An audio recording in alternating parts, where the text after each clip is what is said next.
नमस्कार, मैं हूँ रितिका महाजन। आज मैं फिर से आई हूँ आपके बीच फॉक्सी पॉडकास्ट पे एक अनोखी गेस्ट को लेकर जिनका नाम है नैना। नमस्ते नैना जी, नमस्ते। कैसी हैं आप? Thank you for inviting me. Thank you so much, pleasure तो मेरा है। मैं आप लोगों को बता दूं, नैना जी बात करती हैं न्यूबॉर्न्स पे, बच्चों के टैंट्रम्स पे, how to handle kids, parenting tips, ये सब आज हम जानेंगे नैना जी के साथ अपने फॉक्सी पॉडकास्ट पे। चलिए जानते हैं। हाँ जी नैना जी, आप बताइए आप कैसे इस फील्ड में आई और आपने कैसे सोचा कि मैं पेरेंटिंग टिप्स पे बात करूंगी, न्यूबॉर्न्स पे बात करूंगी, बच्चों के टैंट्रम्स पे बात करूंगी।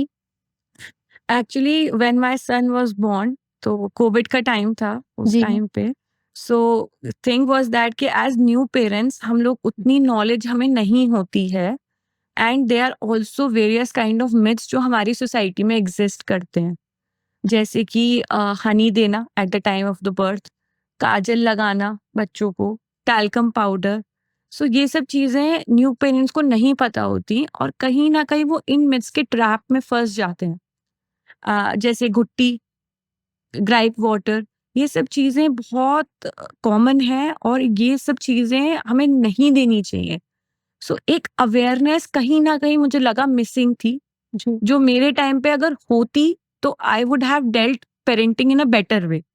बट क्योंकि वो नहीं थी तो मेरे लिए बहुत टफ था एंड आई डोंट वांट कि कोई मदर या कोई भी फादर उस फेस से गुजरे जो प्रॉब्लम्स मैंने फेस करी। सो बस वो जर्नी आसान करनी थी, इसीलिए ये चैनल स्टार्ट किया, मैंने अपना पेज स्टार्ट किया।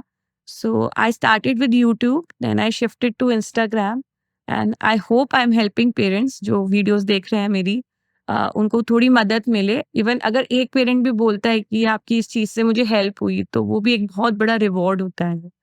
सो यही एक मोटिव था कि to help as many parents as possible. और आगे भी अपनी वीडियोस के थ्रू मैं यही कोशिश करती हूँ कि जितने पेरेंट्स की हेल्प हो सके।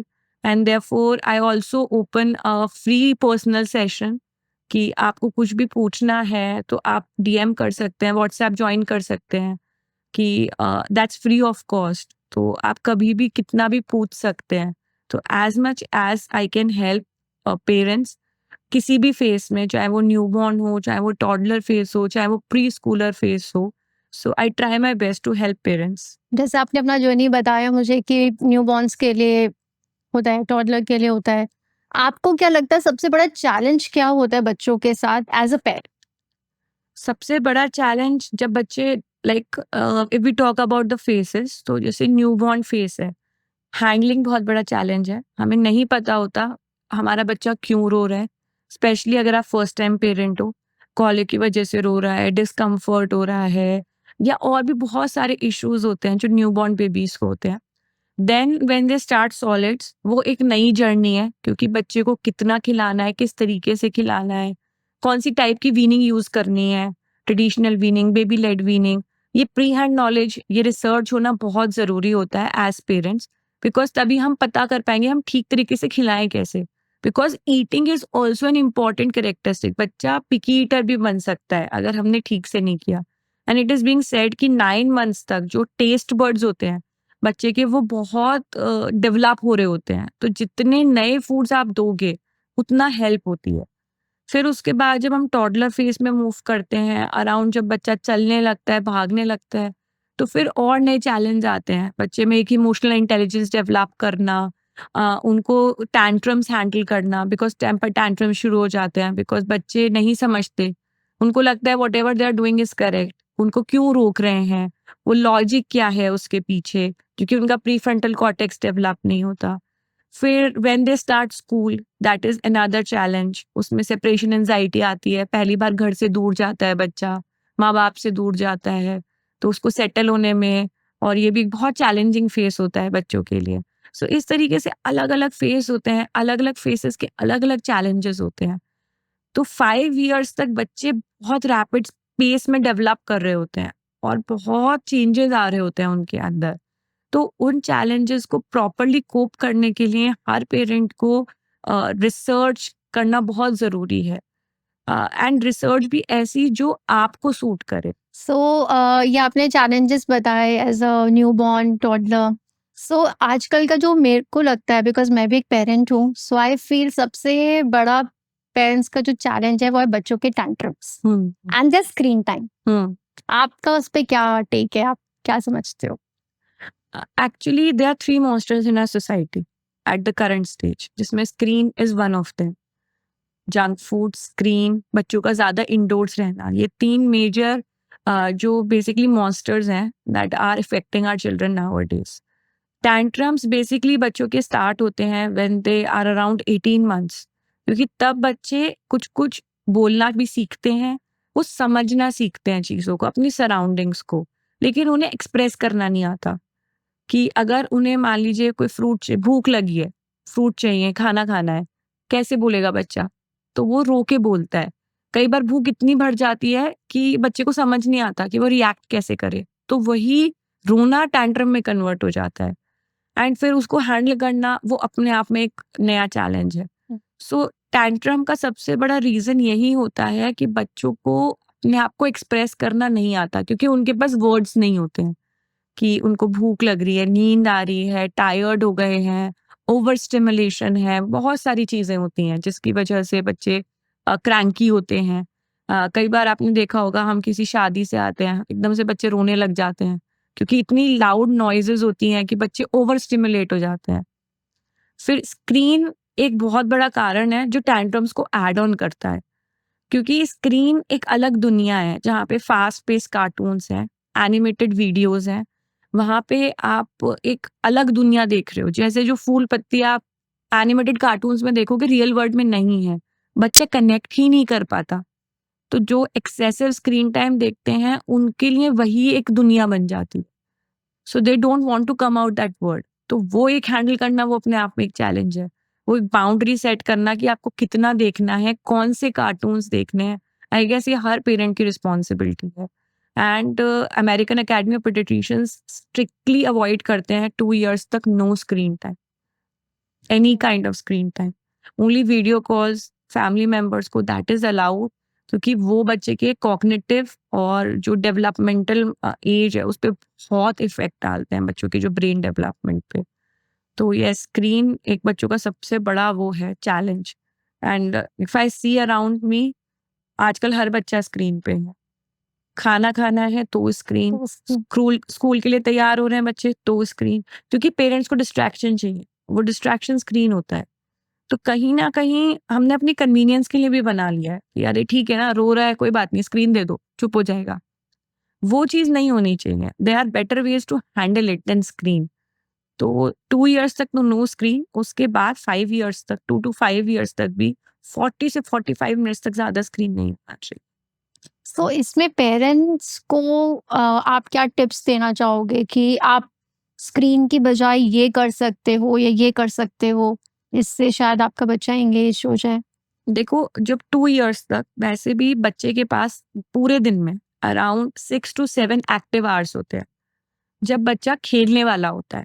Rest of the time 12 hours की तो स्लीप ही होती है।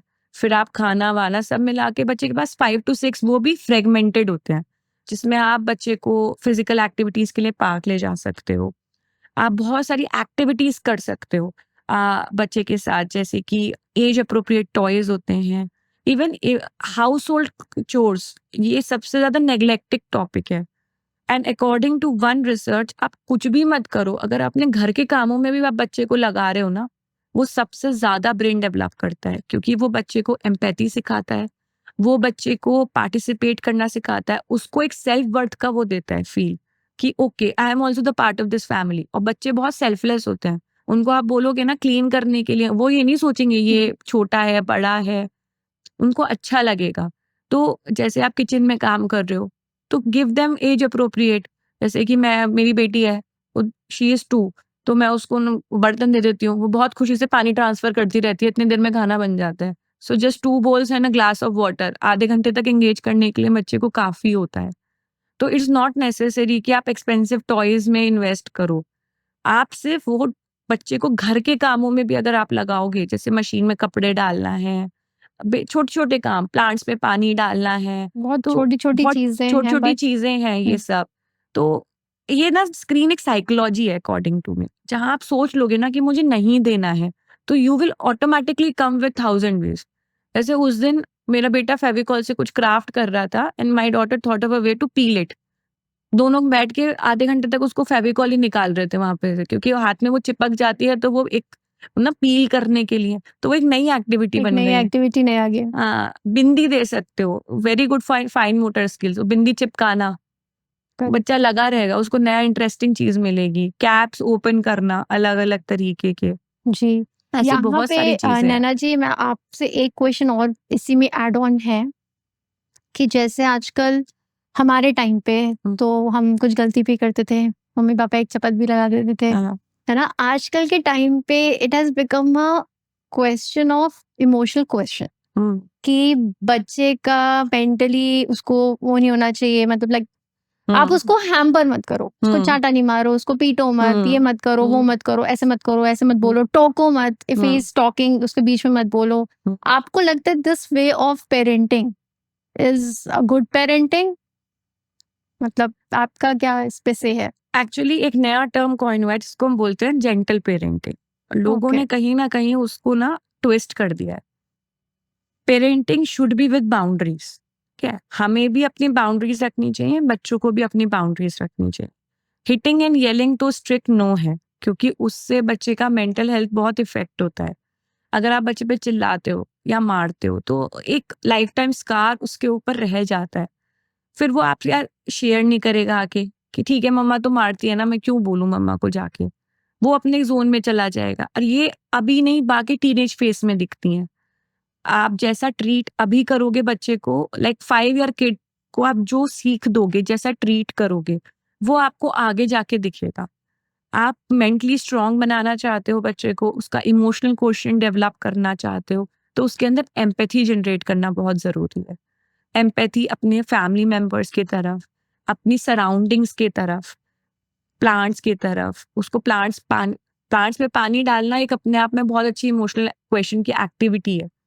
बच्चा सीखता है कि प्लांट्स कैसे ग्रो होते हैं, कैसे नर्चर करना है। क्योंकि एक छोटी सी सीड को भी नर्चर करने में इट्स लाइक अपने आप में एक बच्चे के लिए सेल्फ वर्दीनेस वाली फीलिंग है कि अच्छा मैंने इस प्लांट को उगाया। तो ये एम्पैथी बहुत जरूरी है। और जैसे मैं हाउस होल्ड चोर्स की बात कर रही थी, वो भी एक तरीका है बच्चे के अंदर एम्पैथी करने का कि why my mother is alone doing the work. तो ये चीज है। फिर आप घर में जैसे ट्रीट करते हो अपने पार्टनर को, वो भी बहुत इंपॉर्टेंट होता है। एक पेरेंट दूसरे पेरेंट को कैसे ट्रीट करता है, कितनी रिस्पेक्ट है। तो जैसे लड़ाई झगड़े होते हैं, कई बार देखा गया है कि parents yell at each other, बच्चों पे बहुत इफेक्ट डालता है, क्योंकि उनको लगता है कि ऐसे ही होते रिलेशनशिप्स। आप पिक्चर कैसी ड्रॉ कर रिलेशनशिप की, वो जरूरी है। मैं ये नहीं कह रही कि फाइट करना बंद कर दो बच्चे के बाद, but there should be your own space, कि आप अपनी प्राइवेट स्पेस में फाइट करो। It should not be in front of kids.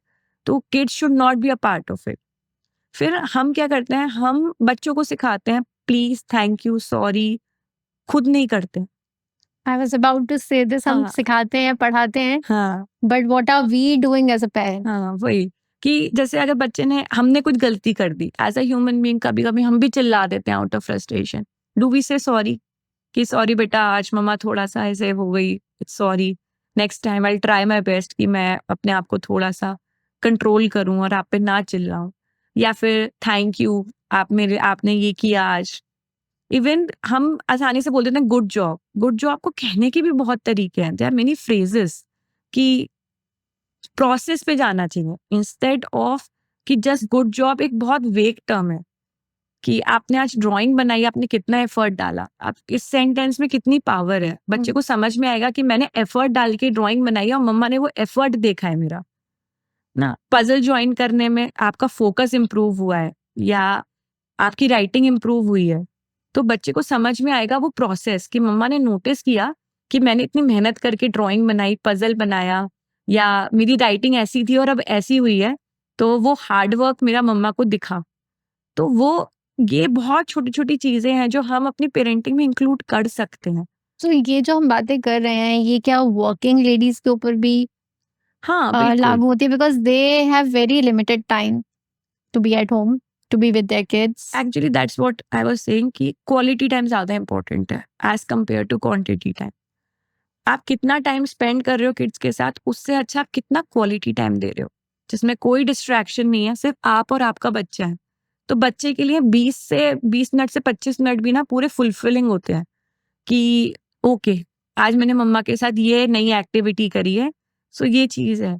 फिर बच्चा देखो, आप वर्किंग में भी 9 to 5 काम करते हो, so most of the time या तो बच्चा स्कूल में होता है, सो रहा होता है, सो वो भी कम टाइम होता है। फिर आप जो हैं, हाउस होल्ड हेल्प है, जिसके साथ आप हो, आप उनको बता सकते हो कि ये एक्टिविटीज़ आप करा दो बच्चे से। तो ये भी है, आप वीडियो कॉल के थ्रू कनेक्ट रह सकते हो। सो क्वालिटी टाइम बहुत ज़रूरी होता है as compare to quantity time. So एक यहाँ पे मैं एक क्वेश्चन और पूछना चाहती हूँ। सो जैसे अगर हम बाहर का ट्रेंड देखें अब्रॉड वगैरह में, तो एक टाइम के बाद वहाँ पे होता है कि बच्चे अलग चले जाते हैं, पेरेंट्स से अलग रहते हैं। दो इंडिया एज अ सोसाइटी हमारे यहाँ ये ऐसी कोई चीज़ है नहीं, हम बच्चों को अपने पास रखते हैं, अपने साथ रखते हैं। आप उस चीज़ पे क्या बोलते हो कि is it a right thing कि सही टाइम पे बच्चों को अलग कर दो ताकि वो अपने लिए सब कुछ करे, अपना कमाए, अपना खाए, अपना करे, या फिर जो हम इंडिया में फॉलो करते हैं? मेरे ख्याल से हमारा कल्चर मुझे ज़्यादा अच्छा लगता है कंपैरेटिवली, बिकॉज़ उसमें ना एक बॉन्डिंग है। बाहर उतने फेस्टिवल्स नहीं होते जितने यहाँ पे होते हैं, एंड बॉन्डिंग का एक बहुत अच्छा तरीका है। Even I believe if you are not staying together also, आप एक ही सोसाइटी में रहो, आस-पास रहो, ताकि आप प्राइवेसी भी रखो और कनेक्टेड भी रहो। This is what I believe. So basically कैसे क्या होता है ना कि जैसे बहुत दूर हो गए, तो हमारी सोसाइटी में ही है, कई एल्डर्स ऐसे ही चले जाते हैं, बच्चों को पता भी नहीं लगता, तो वो चीज़ भी नहीं होनी चाहिए। बाहर तो दे आर मोर इंडिपेंडेंट, और वो जनरेशन से चला आ रहा है, हमारे यहाँ जनरेशन से नहीं चला आ रहा। बट आप देखिए ना, अब हम अपने बच्चों को पढ़ने के लिए तो बाहर ही भेजते हैं, और बाहर भेज देते हैं और वो लोग वापस भी नहीं आते। सो लोग that is what I am बाहरी सेइंग कि आप रहो, कोई प्रॉब्लम नहीं है, लेकिन आस-पास रहो, एक सोसाइटी में रहो, ऊपर-नीचे रहो, उससे आपकी प्राइवेसी भी रहेगी और आप कनेक्टेड भी रहोगे। सो यही मेरा पर्सनल ओपिनियन है कि एकदम से भी नहीं कट ऑफ होना चाहिए, बिकॉज़ दोनों को एक-दूसरे की ज़रूरत ज़रूरत हमेशा हमेशा रहती है। रहेगी। बच्चे एक्सपीरियंसेस, अब हम अपने दादा-दादी के साथ बड़े हुए हैं, उनके जो एक्सपीरियंसेस होते हैं, बच्चे हम कैसे अपना टाइम पास करते थे, स्क्रीन्स तो थे नहीं, हम कहानियाँ सुन के करते थे। उनकी वो स्टोरीज़, वो पर्सनल जो उनके एक्सपीरियंसेस होते थे, हम उन्हीं को सुन के बड़े हुए हैं। सो वो एक, अब जैसे 2 तरह के माइंडसेट होते हैं, एक साइकोलॉजिस्ट ने दिए थे, ग्रोथ माइंडसेट और फिक्स्ड माइंडसेट। वो ग्रोथ माइंडसेट कैसे बनता है? जब आप बच्चे को नई-नई चीज़ ट्राई करने देते हो, सीखने देते हो। फिक्स्ड माइंडसेट होता है जब आप एक ही लाइन पे बच्चे को चला रहे हो। सो मेरे ख्याल से उस ग्रोथ माइंडसेट के लिए बड़ों का होना भी बहुत ज़रूरी है। तो आस-पास रहो, ऊपर-नीचे रहो, तो इससे आई गेस दोनों का बैलेंस रहता है। रहता है। तो यहाँ पे मतलब ऑब्वियसली एक जनरेशन गैप हो जाता है, बच्चे बड़े हो जाते हैं।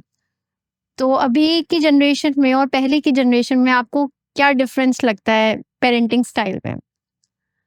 पहला तो फादर्स का रोल बहुत चेंज हुआ है, पहले से अब में। Fathers are more involved now in parenting.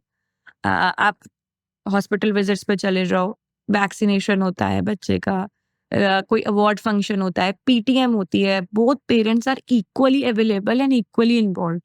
तो पहले जैसे ना सिर्फ मार्क्स या उन चीज़ों में होता था ना फादर्स का कंट्रीब्यूशन, इवन कई फादर्स को तो ये भी नहीं पता था उनके बच्चे कौन सी क्लास में पढ़ रहे हैं।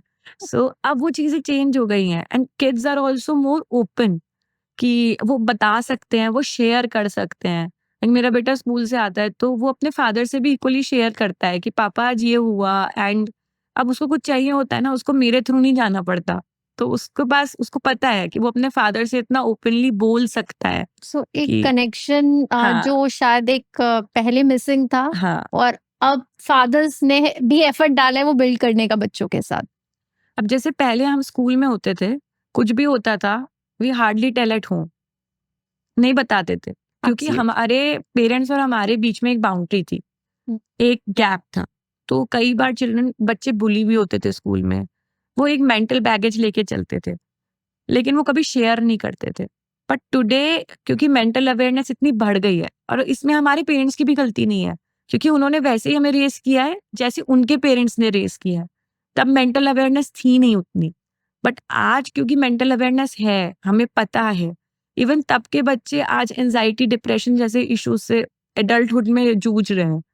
तो एक कनेक्शन बहुत ज़रूरी है। आपका घर एनवायरनमेंट ऐसा होना चाहिए बच्चे के लिए, एक ओपन फील्ड। बच्चा कुछ भी शेयर कर सकता है, अपनी कोई भी फीलिंग एक्सप्रेस कर सकता है।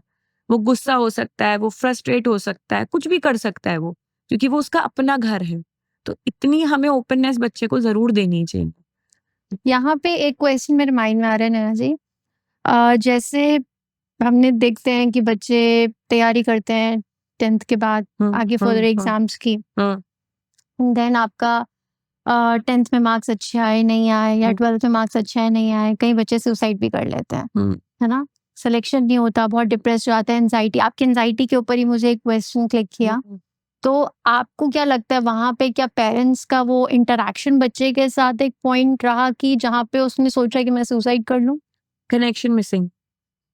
कनेक्शन पेरेंट्स के साथ अगर होगा तो बच्चा शेयर ज़रूर करेगा। फिर आजकल ना बहुत फास्ट पेस लाइफ है, कंपटीशन बहुत है, कंपैरिजन बहुत है। कई बार अनजाने में हम कंपेयर भी कर लेते हैं, अरे वो बच्चे के तो कितने अच्छे मार्क्स आए, तुम भी ये करो ना। तो वो चीज़, अब जैसे फॉर एग्जाम्पल किसी बच्चे को म्यूजिक पसंद है, आप उसको आईआईटी में डाल दो, तो ऑब्वियसली वो उसके लिए एक थोड़ा-सा बहुत अनकंफर्टेबल हो जाएगा।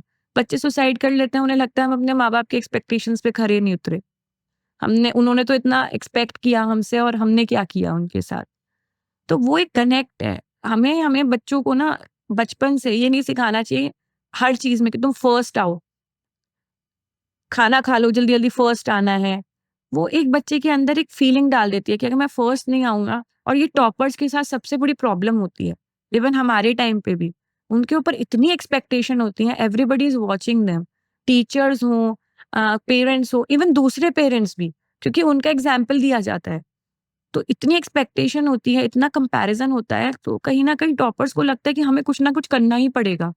अगर हमने पढ़ाई में कुछ नहीं किया तो मतलब it's part of their personality. मतलब ये अगर हम पढ़ाई में नहीं करेंगे तो this is like end of our life, exactly ये वो उनके माइंड में थॉट पर्सनैलिटी आता है। पर्सनैलिटी में आ जाता है, क्योंकि स्कूल का फ्रेमवर्क ही ऐसा है ना कि उसमें या तो टॉपर्स पे ध्यान दिया जाता है या फिर जो लोअर ग्रेड के बच्चे होते हैं। तो जो मीडियोकर बच्चे होते हैं ना, सबसे ज्यादा सफर वो करते हैं इस चीज में, क्योंकि उनको इतना टेंशन मिलता नहीं है। कंफ्यूजन बहुत ज्यादा होता है उनकी लाइफ में कि उन्हें करना क्या है। टॉपर बच्चों के साथ एक्सपेक्टेशन का बैगेज बहुत होता है, और जो लोअर बच्चे होते हैं उनके साथ कंपैरिजन का बैगेज होता है, क्योंकि उन्हें हमेशा ही नीचा दिखाया जाता है, अरे यार तुम कुछ नहीं कर सकते। हमारे टाइम में बोला जाता ना, तुम बस पान की रेडी लगाओगे, कुछ नहीं कर सकते।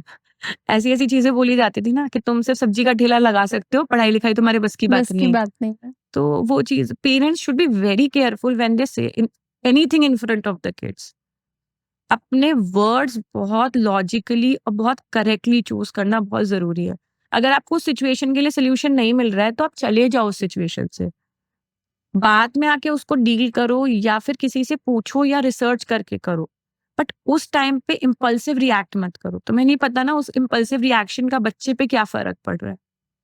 ये चीज सबसे इम्पोर्टेंट है। तो ये मेरे को लगता है एक पॉइंट स्कूल के लिए भी बनता है कि what they are doing, how they are doing, या वो क्या पढ़ा रहे हैं, किस तरह से कर रहे हैं। बिकॉज कहीं ना कहीं घर से जो कंपैरिजन चल रहा है वो तो चल ही रहा है, लेकिन जब बच्चा स्कूल जा रहा है, स्कूल में टीचर्स क्या बोलती हैं, टीचर्स क्या कहती हैं, आई थिंक ये एक बहुत बड़ा इम्पैक्ट डालता है बच्चे के ऊपर। बिकॉज उसको ये लगता है मैम है तो मैम सही बोलेंगी, और जो मैम कुछ भी बोले। फॉर एग्जाम्पल एक रिसेंटली मेरे बेटे के साथ एक इंसिडेंट हुआ जहाँ पे टीचर ने बोला कि आप पूरी A4 साइज की जो शीट्स हैं, कलर्ड शीट्स, आप लेके आइएगा स्कूल, एंड आपको पूरा पैकेट लाना है। एंड ऑब्वियसली पेरेंट्स मना करते हैं कि भाई पूरा पैकेट की क्या जरूरत है। सो किसी बच्चे ने आगे से बोला होगा कि मैम मेरे पेरेंट्स नहीं मतलब मना करते हैं कि आप मत लेकर जाओ। तो आगे से मैम ने बोला it's just 50 rupees, it's just 50 rupees. And the same day my son came back, उसने मुझसे पूछा मम्मा आप मुझे दे दोगे? मैंने कहा नहीं इसकी कोई जरूरत नहीं है, इफ यू वांट आप 4 शीट्स लो, 4 शीट्स लेके जाओ। कहता बट इट्स जस्ट 50 रुपीज। तो आप समझ रहे हो कनेक्शन, टीचर ने बोला जस्ट 50 रुपीज और घर आके बच्चा माँ बाप को भी यही बोल रहा है जस्ट 50 रुपीज। बट मेरा यहाँ पे ये कंसर्न रेज हुआ, it is not about just 50 rupees, it's like आपने उसको वैल्यू तो बताई नहीं, वो 50 रुपीज की वैल्यू क्या होती है, क्योंकि आजकल ये वैल्यू भी मिसिंग है। करेक्ट।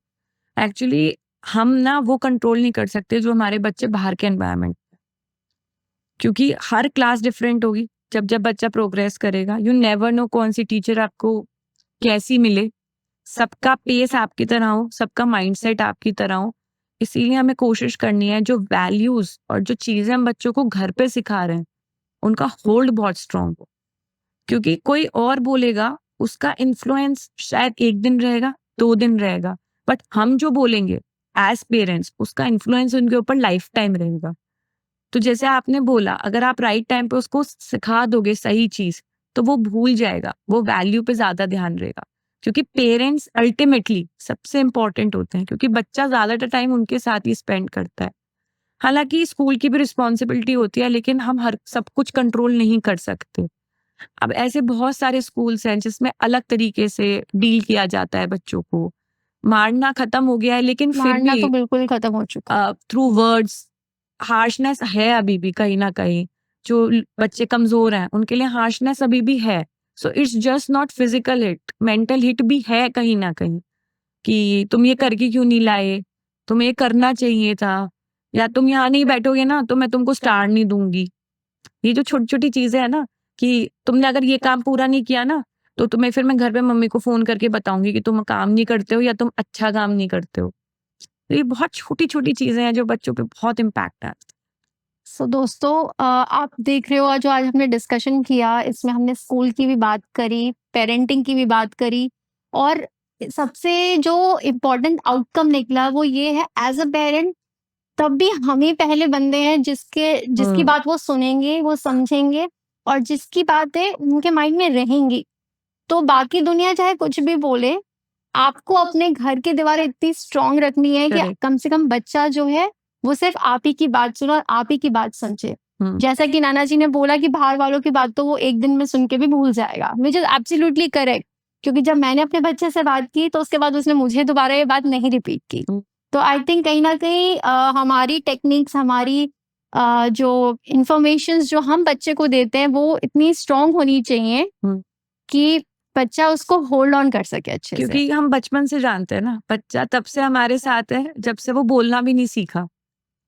सो एक कनेक्ट तो वो हमेशा रहेगा, और पेरेंट्स को वो कनेक्शन स्ट्रॉन्ग करना है, तभी चीजें बदलेंगी। अगर हम भी बाहर से इन्फ्लुएंस होते रहेंगे ना तो चीजें कभी चेंज नहीं होंगी। ये फर्क है। सो नैना जी, एक चीज और मैं पूछना चाहती हूँ। जैसे अभी आजकल का जो डेज है, आपने जैसे बताया कि स्क्रीन टाइम के बारे में हमने बात करी, जंक फूड एक बहुत बड़ा टॉपिक है जिससे परेशान तो सब पेरेंट्स हैं कि जो देखो पिज्जा, बर्गर, मैगी, मैक्रोनी ये खाते हैं, बट हम कर क्या रहे हैं उसके लिए? हम खुद पेरेंट्स रिस्पॉन्सिबल है उसके लिए। आप किसी भी बर्थडे पार्टी पे चली जाओ, which birthday party is free of junk? हर जगह चॉकलेट होते हैं, चिप्स होते हैं। रिटर्न गिफ्ट्स में इट्स नॉट मैंडेटरी कि आप चॉकलेट्स दो, आप सिर्फ एक क्रेयॉन, एक ड्राइंग बुक, या फिर आप एक सिंपल वो भी दे सकते हो, चौक, बुक रीड करने के लिए। व्हाट वी गिव, नवरात्रि होती है फॉर एग्जाम्पल, सबको बुलाया जाता है बच्चों को, Frooti is a mandatory option, दिया ही दिया जाएगा, चाहे बच्चा छोटा हो चाहे बच्चा बड़ा हो। तो जंक बहुत एक ऐसा चैलेंज है ना जो आजकल हमारी सोसाइटी को इफेक्ट कर रहा है, और हम ही पेरेंट्स रिस्पॉन्सिबल हैं। हम क्यों भेजते हैं जंक अपने बच्चे के साथ? लाइक मेरा बच्चा एक बर्थडे पार्टी में गया, cold drink was served openly and everybody was using it, every kid. So my kid was sensible enough, उसने बोल दिया नहीं मैं नहीं पीऊंगा, but not every kid of that. तो हमें ये बहुत सोचना चाहिए कि हम किसी को कुछ दे रहे हैं, हम किसी के घर जाते हैं, हम क्यों चॉकलेट लेके जाते हैं बच्चों के लिए? उस पेरेंट का सोचो जिसको छुपानी पड़ती है फिर वो चॉकलेट। आप पूरा एक चॉकलेट का बॉक्स लेके जाओगे, बच्चा वो देख के रहेगा नहीं रहेगा? सो खाएगा वो तो खाएगा। तो आप कुछ और भी ले जा सकते हो, देयर आर मेनी ऑप्शंस। और कोई पेरेंट मना नहीं करेगा कि आप मेरे बच्चे के लिए किताब क्यों लेके आ गए, चॉकलेट क्यों नहीं लेके आए, ऐसा तो कोई पेरेंट नहीं बोलेगा। तो ये हमारे माइंडसेट में भी प्रॉब्लम है, इट्स नॉट कि बाहर है, हमारे माइंडसेट में भी प्रॉब्लम है ये। तो यहाँ पे हम ऐसे भी कर सकते हैं कि बच्चे को खाना पीना जो भी है जंक फूड का वो हम लिमिटेड कर दे, लाइक उनके डेज बांधते हैं, या फिर प्रॉब्ली कोई पर्टिकुलर ओकेजन पे ही आप खा सकते हो? Is Correct. It a good idea आपके हिसाब देखो से? सबसे पहली चीज तो जंक फूड हटाने का out of sight out of mind दिखेगा नहीं बच्चे को तो वो बच्चे मांगेगा भी नहीं। दूसरी चीज ये है कि आप सब कुछ अवॉइड नहीं कर सकते, ये भी बहुत प्रैक्टिकलिटी है। आप बच्चे को बर्थडे पार्टीज में नहीं रोक सकते, आप बच्चे को किसी के घर में नहीं रोक सकते। तो बिस्किट जैसे बहुत कॉमन है, आधे लोगों को पता ही नहीं कि biscuit is the worst form of junk, chocolate से भी वर्स्ट है वो। Reason why biscuit is worst, क्योंकि वो ज्यादा क्वांटिटी में खाया जाता है। चॉकलेट्स आप हफ्ते में एक बार खाओगे या दोगे बच्चे को, बिस्किट्स आप रोज देते हो टिफिन में, आफ्टर बस, एज अ स्नैक, एंड उसमें कुछ नहीं होता, जीरो न्यूट्रिशन। और कितना भी अच्छा बिस्किट ले आओ, कितना भी फाइबर हो, उसमें कुछ नहीं होता। It's just plain maida, sugar and palm oil, और कुछ नहीं होता। तो ये एक बहुत क्रूशियल चीज है जो हमें एज पेरेंट्स समझना चाहिए। अवेयरनेस की बहुत कमी है हमारे अंदर। अब जैसे फ्रूटी है, लोगों को लगता है कि बस यार एक ही तो ड्रिंक है, कि बस फ्रूटी तो पी रहा है बच्चा, बल्कि वो शुगर ही तो ले रहा है, डाइल्यूटेड शुगर। देना है तो होल फ्रूट दो, जूस भी मत दो, जूस भी फ्रक्टोज ही है, चीनी तो है वो भी, क्योंकि फ्रूट का तो आपने सब कुछ निकाल लिया ना, उसका फाइबर भी निकाल लिया, तो आपने चीनी का घोल ही तो दे रहे हो आप, अगर जूस दे रहे हो तो। तो ये एज पेरेंट्स हमारे लिए बहुत जरूरी है कि हम एक तो डेज सेट करें, दूसरा हम बच्चों को बहुत क्लियरली दिमाग में बिठाएं कि there is a boundary and you are not going to get it on another day, no matter what. अगर आपको पता है किसी हफ्ते बर्थडे पार्टी है, तो पहले से ही बच्चे को साइकोलॉजिकली प्रिपेयर करो, because you have a birthday party, so you are allowed to have cake, chocolates there, but आपको आपके डे पे नहीं मिलेगी फिर। तो और बाउंड्रीज पे फर्म रहना भी बहुत जरूरी है। ये नहीं कि बच्चा थोड़ा सा रोया और आपने दे दिया कि चलो कोई बात नहीं, एक ही बार की तो बात है। बाउंड्री जहाँ एक बार ब्रेक हुई, बच्चा सीख जाएगा कि बाउंड्री भी ब्रेक हो सकती है। कि बाउंड्री ब्रेक हो सकती है। तो ये चीज है। तो दोस्तों आज हमने कितनी सारी बातें जानी है नैना जी के साथ, और उन्होंने कितनी बातें बताई, छोटे बच्चे से लेकर बड़े टीनेज तक की भी बातें हम लोगों ने की, उनके टैंट्रम्स के बारे में, उनकी साइकोलॉजी के बारे में। इसके बारे में आप और भी इंफॉर्मेशन ले सकते हो नैना जी के चैनल पे, जो अभी नैना जी आपको खुद बताएंगी। नैना जी आप अपने चैनल का नाम हमारे व्यूअर्स के साथ शेयर करिए, ताकि उनको भी आपकी विजडम का वो पार्ट मिले। सो मेरा पेज है @parenting with Naina, जहाँ पे मैं ऐसे टॉपिक्स लेके आती हूँ जहाँ पे आप अपने बच्चों को समझ सकते हैं, आप उन्हें बेहतर तरीके से जान सकते हैं, कैसी कैसी स्ट्रैटेजीज आपको अडॉप्ट करनी है। And I also offer a free consultation, जहाँ 1-to-1 आप कनेक्ट कर सकते हैं मेरे साथ थ्रू DMs, थ्रू चैट्स। मैं आपकी कोशिश करूंगी जितनी प्रॉब्लम्स हैं उन्हें सॉल्व करूं। It also deals with newborn care. तो yes, do connect and follow for more. Exactly आपको नैना जी को सब्सक्राइब भी करना है और फॉलो भी करना है, और साथ ही में आपको फॉक्सी पॉडकास्ट भी सब्सक्राइब करना है, लाइक करना है, शेयर करना है, फॉलो करना। तब तक के लिए, नेक्स्ट सेशन के लिए, till then, bye bye, see you.